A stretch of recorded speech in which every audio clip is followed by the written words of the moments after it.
தேசபக்தியும் அரசவையுமான குளச்சல் போர் வீரன் தளபதி அனந்த பத்மநாபன் நாடார் 1698ஆம் ஆண்டு அமைதியான கன்னியாகுமரி நிலத்தில் உயர்ந்த மதிப்புகளைக் கொண்ட நாடார் குடும்பத்தில் ஒரு குழந்தை பிறந்தது. அந்த குழந்தை வசதிகளையும் தியாகம் செய்து வளர்ந்தது. பின்னர் அவரது பெயர் தளபதி அனந்த பத்மநாபன் ஆனது. டச்சுக்காரர்கள் கூட அவரை அஞ்சினர்.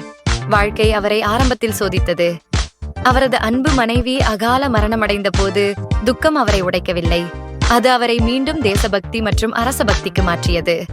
அவர் பிரம்மச்சரியம், ஒழுக்கம் மற்றும் அர்ப்பணிப்பு ஆகியவற்றின் பாதையில் தற்காப்பு கலைகளை தனது வாழ்க்கை முறையாக தேர்ந்தெடுத்தார். மீதமுள்ள ஒவ்வொரு மூச்சையும் தனது மக்களுக்கும், தனது நாட்டிற்கும், தனது மன்னருக்கும் அர்ப்பணித்தார். அனந்த பத்மநாபன் ஒரு அமைதியான சுடரைப் போல நாடு முழுவதும் சுற்றித் திரிந்தார். அவர் தற்காப்பு கலைகளில் தேர்ச்சி பெற்றவரானார். இளம் நாடார் தலைமுறையினருக்கு சண்டையிடுவதில் மட்டுமல்லாமல் தைரியம், விசுவாசம் மற்றும் சுயமரியாதையிலும் தற்காப்பு கலைகள் மற்றும் ரகசிய கலைகளை பயிற்றுவித்தார்.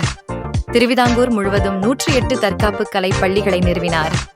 சாதாரண இளைஞர்களை அவர்கள் சுற்றித் திரிந்த நிலத்தின் அச்சமற்ற பாதுகாவலர்களாக மாற்றினார். அவரது புத்திசாலித்தனம் விரைவில் திருவிதாங்கூரின் இளம் இளவரசரான அனிழம் திருநாள் மார்த்தாண்டவர்மாவின் காதுகளை எட்டியது.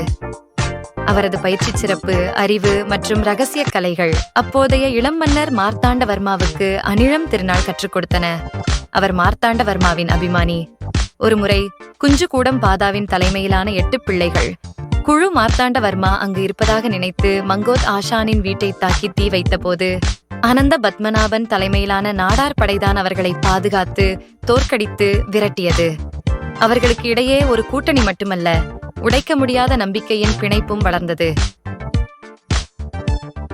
இளவரசரின் தொலைநோக்கு பார்வை மற்றும் திறன்களை பாராட்டிய அனந்த பத்மநாபன் ராஜ்ய நிர்வாகத்தில் அவருக்கு உதவினார்.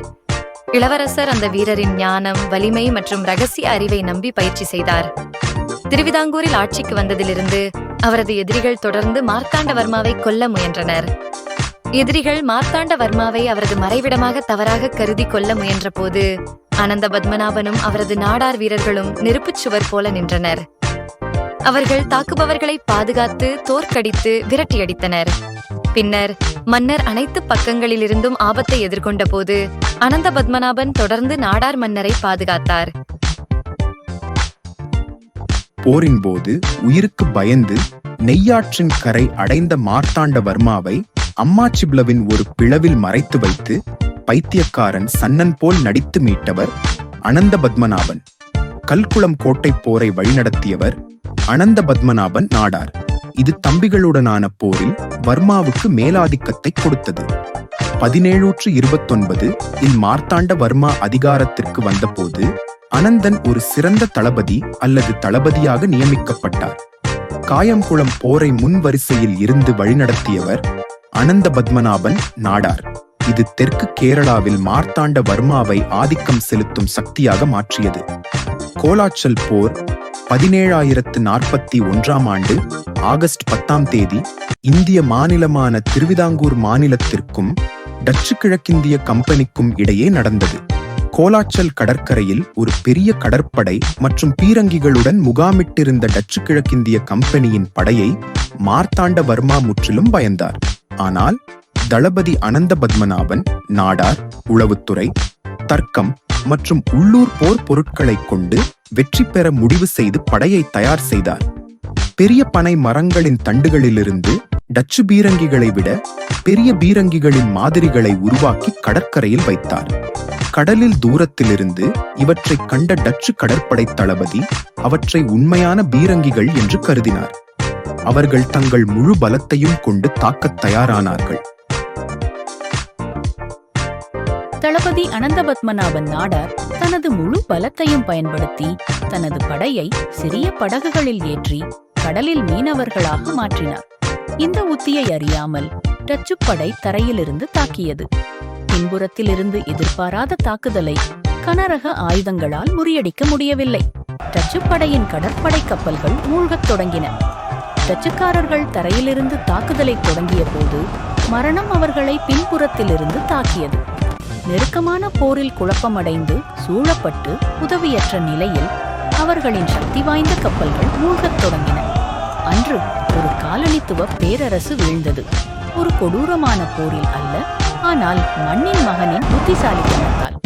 ஆகஸ்ட் 10, 1741 அன்று தளபதி அனந்த பத்மநாபன் நாடார் தலைமையிலான மார்த்தாண்டவர்மாவின் படை அட்மிரல் யூஸ்டாச்சியஸ் டி லானோ தலைமையிலான டச்சு கிழக்கிந்திய கம்பெனியின் படையை தோற்கடித்தது. இது உலக வரலாற்றில் ஒரு ஐரோப்பிய சக்திக்கு எதிரான இந்தியாவின் முதல் பெரிய வெற்றியாக பதிவு செய்யப்பட்டது. வரலாற்று சிறப்புமிக்க குளச்சல் போரில் வர்மாவின் படையை வழிநடத்தியதற்காக ஆனந்த பத்மநாபன் நாடார் உலக புகழ் பெற்றார். புகழுடன் பொறாமையும் அவரை பின்தொடர்ந்தது. செப்டம்பர் 13, 1750 அன்று திருவட்டாரில் அவரது உணவில் விஷம் கலந்த பிறகு ஒரு சதி திட்டத்தின் மூலம் அவர் இறுதியாக கொல்லப்பட்டார். இந்த இருண்ட கொலைக்கு பின்னால் ராமையன் தளவா என்ற உயர் சாதித் தலைவர் இருந்ததாக வரலாறு கூறுகிறது. ஜனவரி 19, 1950 அன்று அனந்த பத்மநாபனின் மரணத்தால் முற்றிலும் மனமுடைந்த மார்த்தாண்டவர்மா தன்னை வெறும் கடவுளின் சேவகன் என்று அறிவித்து பத்மநாபன் சுவாமியின் காலடியில் தனது ராஜ்யத்தை தியாகம் செய்தார். தனது கிரீடம் மற்றும் ராஜ்யத்திற்காக அனைத்தையும் தியாகம் செய்த மனிதருக்கு மௌன அஞ்சலி செலுத்தும் விதமாக அவர் அவ்வாறு செய்தார். தளபதி அனந்த பத்மநாபன் நாடார் மகிமையை தேடாமல் வாழ்ந்து கருணையை தேடாமல் இறந்தார். தன்னலமற்ற தேசபக்தர், அச்சமற்ற போர்வீரன், வெகுமதியை விரும்பாத வேலைக்காரன். தமிழ்நாட்டின் கன்னியாகுமரி மாவட்டத்தில் உள்ள குளச்சல் நகரில் கோலச்சல் போர் நினைவு சின்னம் அமைந்துள்ளது. இந்த நினைவு சின்னம் கோலச்சல் கடற்கரைக்கு அருகில் அமைந்துள்ளது. கோலச்சல் போர் நினைவு நாளில் மெட்ராஸ் படைப்பிரிவு போர் நினைவு சின்னத்தில் அஞ்சலி செலுத்துகிறது. இது திருவிதாங்கூர் இராணுவம் டச்சு கிழக்கிந்திய கம்பெனியை தோற்கடித்த இடத்தை குறிக்கிறது. இது ஒரு ஐரோப்பிய சக்தியின் மீது இந்திய தேசத்தின் ஆரம்பகால வெற்றிகளில் ஒன்றாகும். திருவனந்தபுரத்தில் உள்ள பாங்கோடு இராணுவ மைதானம் அனந்த பத்மநாபன் நாடார் மற்றும் கோலச்சல் போரின் அடையாளமாக கோலச்சல் மைதானம் என்று பெயரிடப்பட்டுள்ளது. சற்று தாமதமாக இருந்தாலும் கோலச்சல் போர் நினைவு சின்னத்தில் கோலச்சல் மைதானத்தில் பாங்கோடு இராணுவ மைதானம் அனந்த பத்மநாப நாடரின் உயரமான கற்பனை சிலை உள்ளது. உண்மையான மகத்துவம் தியாகத்திலிருந்து பிறக்கிறது என்பதை தலைமுறைகளுக்கு நினைவூட்டும் இந்த சிலை அவரது நினைவுகளுடன் உயர்ந்து நிற்கிறது. வரலாறு மன்னர்களால் எழுதப்படவில்லை, மாறாக தங்கள் உயிரை கொடுத்து அவர்களை பாதுகாப்பவர்களால் எழுதப்படுகிறது என்பதை நமக்கு நினைவூட்டுகிறது. ஜெய் ஹிந்த்.